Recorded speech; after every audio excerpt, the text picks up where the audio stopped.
Not your first rodeo and preparing for two quarterbacks, but what is that like? Yeah, it's obviously Riley is a very talented runner. Keeps plays alive. Big kid, can hurt you in a lot of different ways. Three is, he can throw it. Obviously, off the film we do have on him, he's a very good thrower. I don't know how much quarterback run game they'll do with him, but we're prepared for it and see how it goes. And how did you guys stopped Rasheen Ali pretty well last week? What was going right, run defense wise, to help that happen?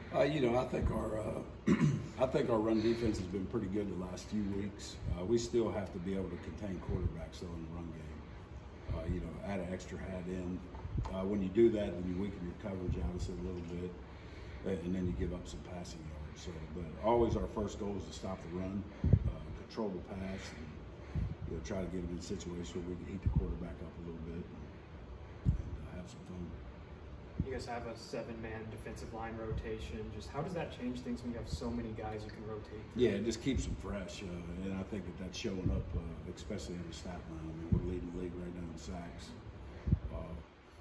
So our guys are doing a great job up there being disruptive and keeping them fresh and get a good rotation going with them. You kind of sense that the second string D line just kind of lets it rip a little bit with Hibbler and Cleveland because they figure like, hey, I get 20 snaps, so I'm going to make the most of them. Yeah, and all our guys, we want to play hard.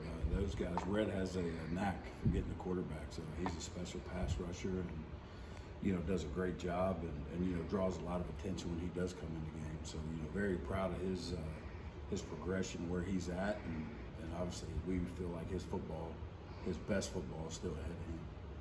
How much did it help having Devin Boykin back in the secondary? Yeah, Boykin is he's a quarterback back there in the secondary.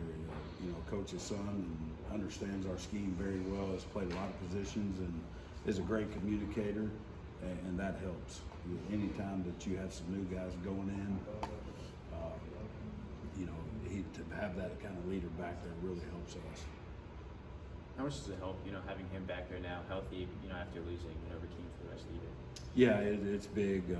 Again, Boykin brings a lot of experience, a lot of knowledge for what we do and how we do it, and he's a guy that's played in big games and made big plays. So, anytime you have that type of guy back there, it really helps us.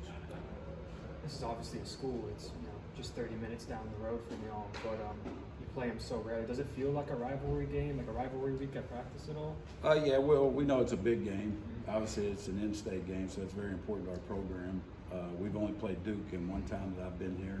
That was the COVID year, and but I don't understand why we don't play every year, but that's way above my pay grade.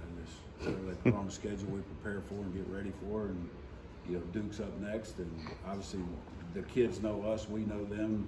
A lot of these kids have played together, played against each other in high school, so they've got a great coaching staff, and Coach Elko and his staff done a great job, and we're going to have our hands full Saturday night. Do you see a difference when you play a team where it's like the depth chart, graduate? Like they might be the most experienced offensive line you face all season. Do you kind of can see differences just because of their experience? Well, they're very good up front. Obviously, their left tackle is gets high praise and he deserves it. They're good across the whole front, and they're older guys. And again, their scheme fits what they do and who they are, and they execute it. So. Again, we're going to have our hands full Saturday night.